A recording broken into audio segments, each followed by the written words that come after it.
मित्रांनो, 27 जुलै रोजी 11 जागा विधान परिषदेच्या रिक्त होणार आहेत आणि त्या 11 जागांसाठी महायुती आणि महाविकास आघाडीने आपापले उमेदवार जाहीर केलेले आहेत. पण आता गोष्ट अशी झालेली आहे की जागा 11 आहेत आणि उमेदवार उभे राहिलेले आहेत 12.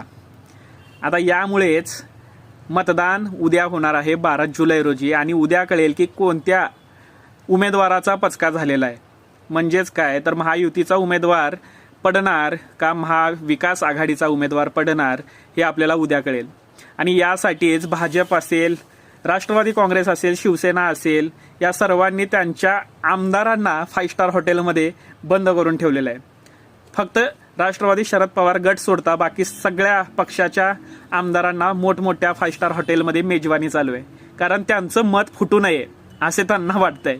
पण मत फुटणार आणि कोणता तरी एक उमेदवार पडणार हे निश्चित आहे. तुम्हाला काय वाटतंय, तो कोण असेल?